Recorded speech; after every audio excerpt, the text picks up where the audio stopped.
Fíjense, voy a compartir la pantalla para iniciar la presentación de esto.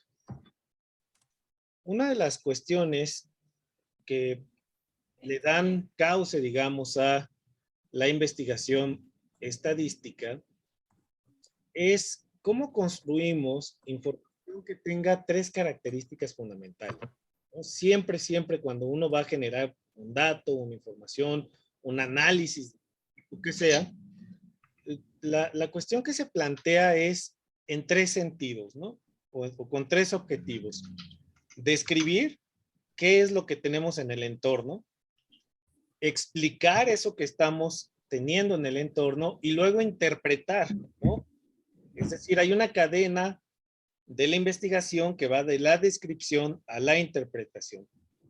Ahora bien, cuando pensamos cómo se generan estos datos, yo decía, o sostengo, que hay otra vez teorías que nos explican muchas cosas y las teorías determinan el sentido de nuestras preguntas.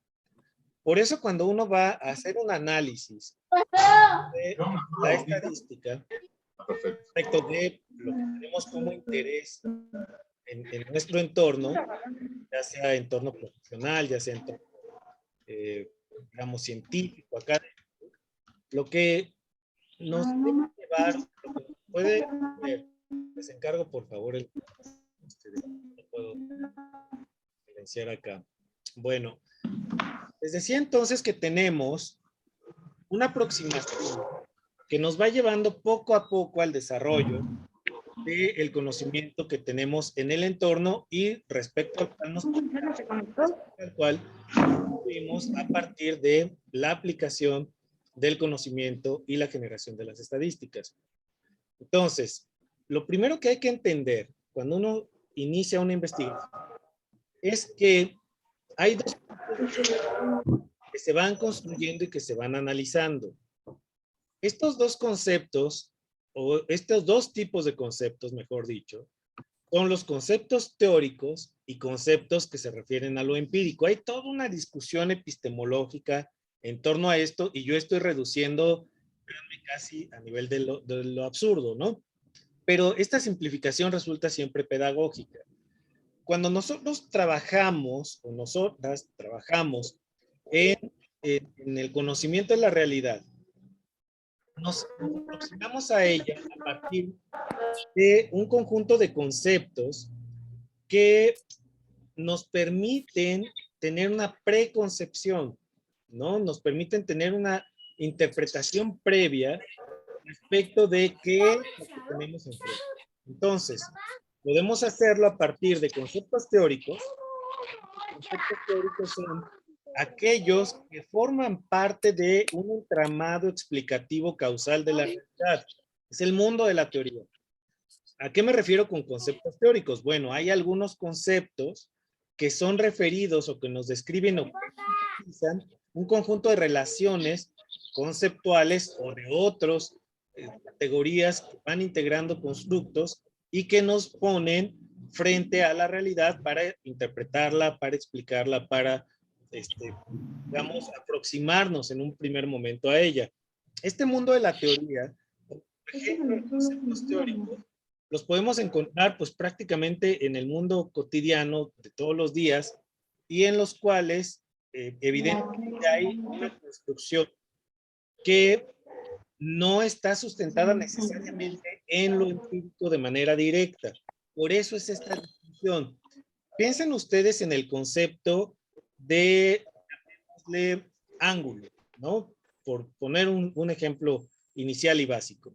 ¿Qué es un ángulo? Bueno, un ángulo pudiera parecer que lo vemos todos los días enfrente de nosotros en figuras, pero un ángulo en términos estrictos no existe, ¿no?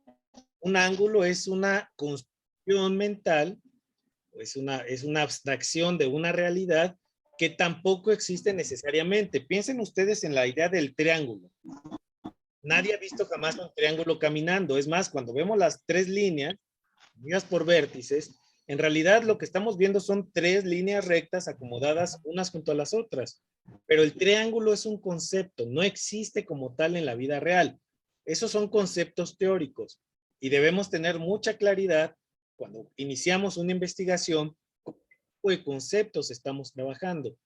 Ahora bien, hay conceptos que son empíricos. Habrá quien me diga, oye, Saúl, pues cualquier concepto es suyo abstracto o implica una teoría, y tendrá toda la razón. Pero esta distinción permite acercarse a los conceptos que describen fenómenos empíricos o del mundo factual inmediato, ¿no? Por ejemplo, si yo hablo de 5 perros, desde luego que el concepto de perro es una abstracción, pero al hablar de 5 perros me estoy refiriendo a objetos, animalitos que tengo enfrente de mí, o los tengo registrados en una hoja, y que apelan al mundo de lo factual de manera inmediata. No requiere la noción de 5 perros de una que explique al perro. Simplemente tenemos el concepto, tenemos el significado, tenemos un referente, y a partir de ello podemos construir la idea de 5 perros. Y no requerimos una teoría en el sentido científico para explicarlo. A eso se refiere fundamentalmente esta cuestión. Y en este nivel que vamos a trabajar en este curso, vamos a estar casi siempre refiriéndonos a este segundo tipo de conceptos. Conceptos que apelan o aluden a una realidad empírico inmediata, ¿no? Les decía hace un momento, decía Gauss, cada que puedas cuenta. Bueno, vamos a hacer muchos conteos y nos vamos a aproximar a la teoría de la estadística a partir justamente de la descripción de datos y la descripción de la realidad. Ahora bien, ¿por qué es importante entender que el estudio de la estadística como tal tiene que ver con el estudio del azar? Esto también es relevante en un curso como este, de tenerlo súper claro desde el origen. Recordemos que cuando inicia el estudio de la estadística, esto tiene más o menos, digamos, referencias en el siglo XVI, ya de una manera muy potente, con grandes matemáticos de la época. Lo que les comienza a preocupar es fundamentalmente cómo explicar el azar, ¿no? Recuerden que en la mentalidad, digamos, religiosa, mágica, de otras épocas, el azar se explicaba a partir de, digamos, narraciones metafísicas, narraciones no necesariamente racionales, en las cuales se atribuían ciertos fenómenos a ciertas causas, ¿no? Bueno, lo que empieza a ocurrir en la modernidad es que hay una claridad o una cada vez mayor claridad respecto de que el azar tiene un cierto comportamiento, aunque se escuche de manera paradójica, pero el azar obedece a ciertas reglas. El azar obedece a ciertos criterios. El azar sí se da de manera inesperada, fortuita y todo lo que ustedes quieran, pero obedeciendo a ciertas reglas. El azar no tiene un comportamiento totalmente errático, sino que con el paso del tiempo, con la acumulación de datos, con la acumulación de fenómenos, vemos que aquello que parece súper casual, en realidad obedece a ciertas reglas y ciertas regularidades. En ese sentido, es importante hablar por eso de los supuestos elementales que tiene la estadística. El primero de ellos es la cientificidad, ¿no? La estadística no es un asunto de magia, no es un asunto de adivinación, no es un asunto de predicciones hechas por alguien que tiene la mágica y nos dice que va a ocurrir alguna cuestión con base en ciertos datos. Hay criterios de cientificidad detrás. Hay toda una axiomatización, vamos a verlo en la siguiente sesión, como en las 3 grandes corrientes y teorías que hay del estudio de la probabilidad y la estadística, hay una, la más reciente y más poderosa, que nos habla de la axiomatización de la estadística, ¿no? Entonces, hay un criterio o un conjunto de criterios de cientificidad que nos permiten aproximarnos al conocimiento del azar.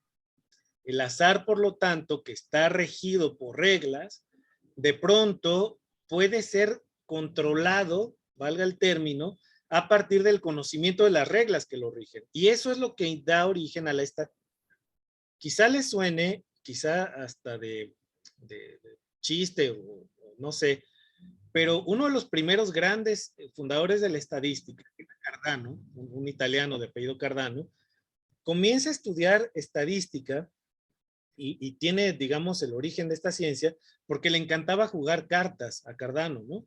Entonces se da cuenta de que la aparición de los naipes y otros juegos de azar que le encantaban tenían ciertas regularidades y como le encantaba ganar, se puso a estudiar el azar para ver y determinar sus reglas. Cardano fue un gran matemático. Hay un historiador de las matemáticas que a su vez también es un gran matemático contemporáneo, Ian Stewart se llama, quien describía a Cardano como la mezcla más acabada de un taur o un malhechor y un gran científico, ¿no? Y es que Cardano le encantaba, insisto, los juegos de azar. Cuentan que incluso pues hasta se peleaba ahí a cuchillo y tal, ¿no? Era verdaderamente muy violento, muy agresivo el hombre, pero a partir de los estudios que él genera, comienza a desarrollarse no solamente la estadística, sino también el álgebra, ¿no? Cardano, por ejemplo, inventó, descubrió la solución de las cuárticas y casi las quínticas le salían, ¿no? Entonces, empieza este estudio del azar como el estudio de aquello que podemos controlar para poder predecir lo que viene, ¿no? Estos criterios, por lo tanto, se rigen por la nueva ciencia que hay en la época, ¿no? Recuerden ustedes que en el siglo XVI inicia el surgimiento de lo que es la ciencia moderna, ya en el siglo XVII, estamos hablando de 1600, Galileo inventa, propiamente dicho, el método científico, esto que nos enseñan en la escuela, en la secundaria, ¿no? Observación, planteamiento de hipótesis, experimentación, comprobación de la hipótesis, formulación de teorías y leyes, eso lo inventa propiamente hablando Galileo. Y del otro lado, el método de la duda que nos plantea Descartes, van a sentar las bases de la ciencia moderna y esas bases de axiomatización matemática, de axiomatización de la física, de desarrollo matemático y de la observación empírica de los fenómenos y de asumir que lo empírico nos da garantía de conocimiento, es que la estadística comienza a desarrollarse como parte de el surgimiento de la cientificidad. Otro gran supuesto de la estadística como tal es que hay una regularidad espacio-temporal. Hay leyes de la estadística que no podrían desarrollarse o explicarse sin esta noción. Por ejemplo, ustedes todas y todos seguramente hemos visto encuestas, ¿no? Y las encuestas nos dicen cuál es el comportamiento esperado o la opinión identificable o medible de cierta población respecto a ciertas cosas. Bueno, esto de las encuestas, estos supuestos de las encuestas tienen que ver con esta regularidad espacio-temporal, porque, por ejemplo, el diseño de la muestra nos dice, en términos generales, que una vez que tú tienes una población lo suficientemente grande, a partir de ella puedes seleccionar una muestra y esa muestra te va a dar resultados representativos para toda la población. Esto lo veremos con más detalle en las siguientes sesiones. Pero esta regularidad del comportamiento de los números es lo que permite plantear la posibilidad de construir muestras representativas o bien de dar seguimiento en el tiempo y de poder construir predicciones. Ya en la estadística inferencial, por ejemplo, uno de los usos precisamente que tiene la regresión lineal, ya sea múltiple, o regresión, perdón, ya sea lineal o múltiple, es justamente un uso predictivo, ¿no?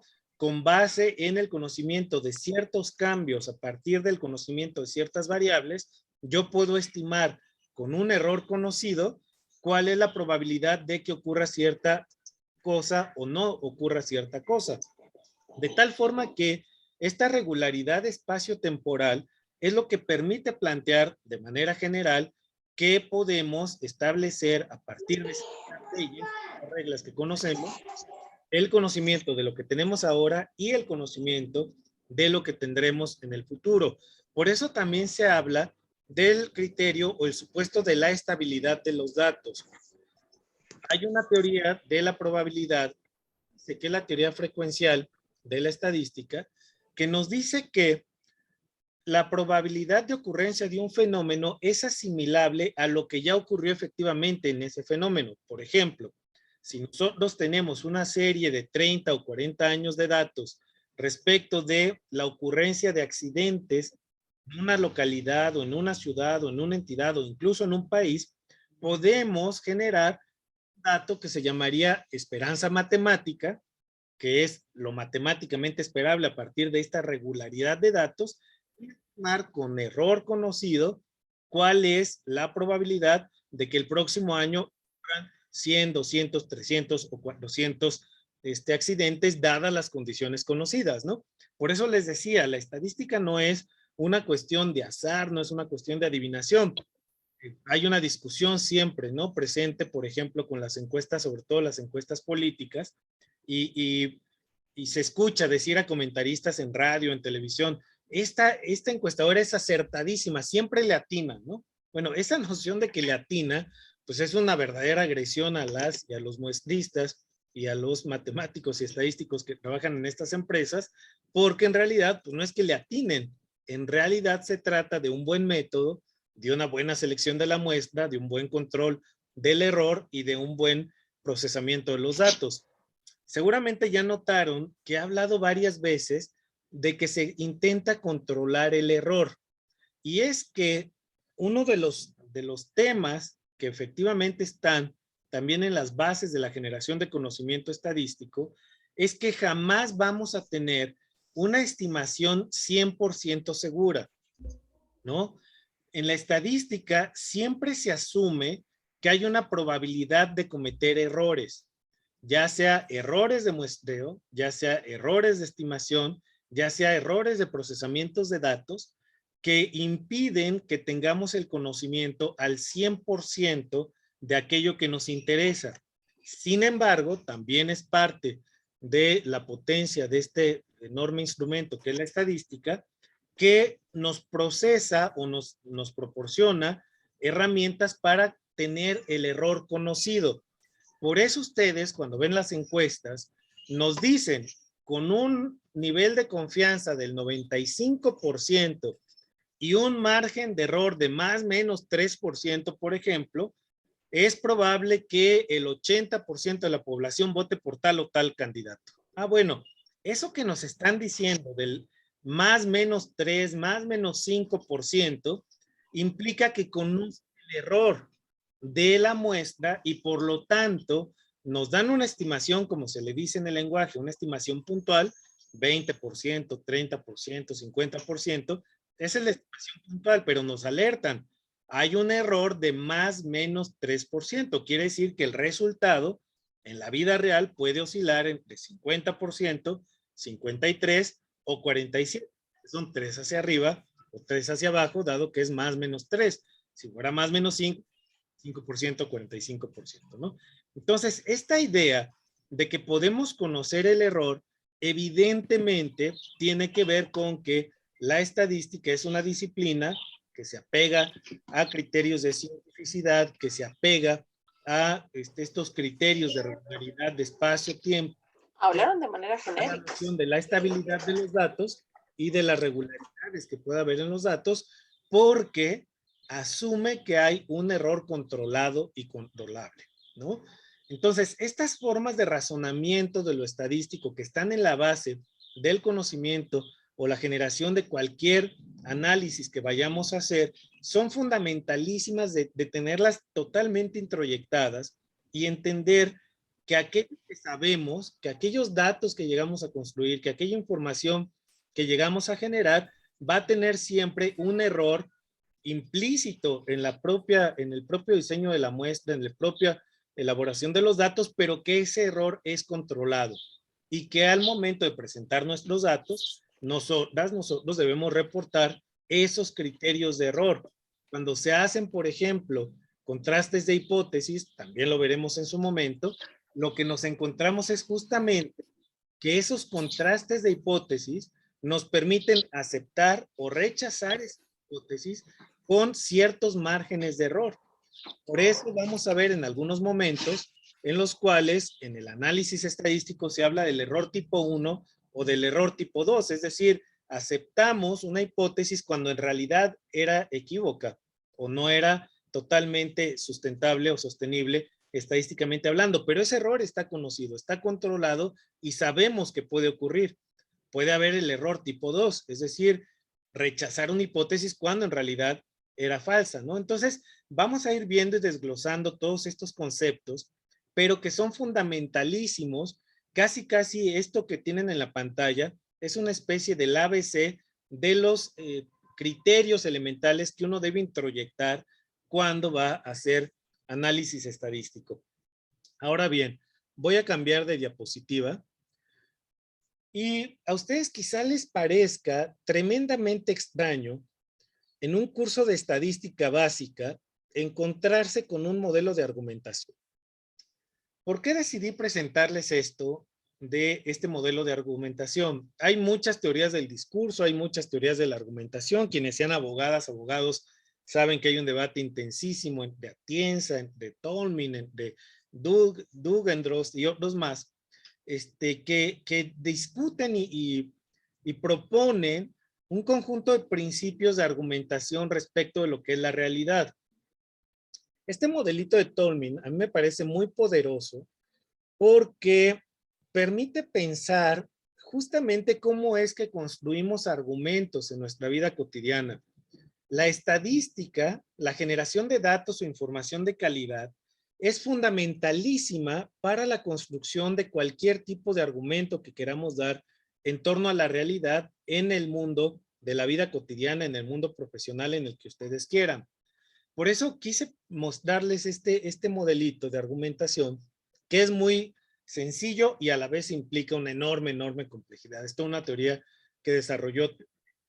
Pero quise iniciar el curso con este esquema en general, porque fíjense qué interesante el armado que hace Tolmin.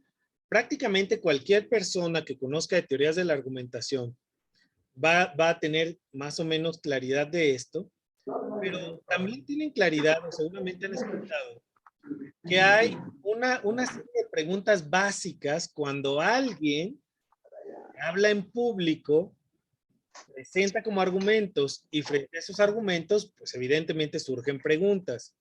La primera y más básica pregunta que un auditorio o una persona que está escuchando a otra persona que está diciéndole algo, la primera pregunta que podemos y deberíamos plantear es una muy simple que diría más o menos así: ¿y de dónde sacaste? Es decir, yo puedo argumentar que la distribución injusta del ingreso es una cuestión negativa para el crecimiento. Es una afirmación con la cual la gran mayoría de las personas estaría de acuerdo, ¿no? Pero la pregunta que me podría hacer alguien enfrente es: ¿y de dónde sacaste eso? A ver, Saúl, se oye muy bien que la distribución inequitativa del ingreso es contraria o frena el desarrollo, pero ¿de dónde lo sacaste? Explícame cómo fue que llegaste a esa conclusión. Tolmin, en esta idea, en esta lógica argumentativa que nos presenta, lo que hace es decirnos, bueno, solamente hay una construcción en la cual yo doy respuesta de dónde saqué eso, ¿no? Y eso que saqué de algún lado, nos dice Tolmin, en un primerísimo momento, surge de los datos que tenemos para sustentar nuestras afirmaciones. Fíjense qué interesante que un teórico del lenguaje, un teórico de la argumentación, recurra a la figura de los datos. ¿Y qué son los datos? Nos va a decir Tolmin, ¿no? Bueno, los datos, como ven ustedes aquí, son afirmaciones que especifican hechos particulares de una situación. ¿Qué? Pueden ser datos estadísticos, pueden ser observaciones, pueden ser conclusiones a las cuales se han llegado ciertas estrategias. Y evidentemente me están cosiendo ya, todos van a ganar el evento. les encargo el micrófono, ¿no? De favor. ¿Hay alguien? Me deja concentrar. Les encargo, por favor. ¿No? Esto verás, no encuentro. Voy a dejar de presentar un momento la pantalla. A ver si logro aquí. ¿Alguien sabe cómo? Silencio a todo el mundo.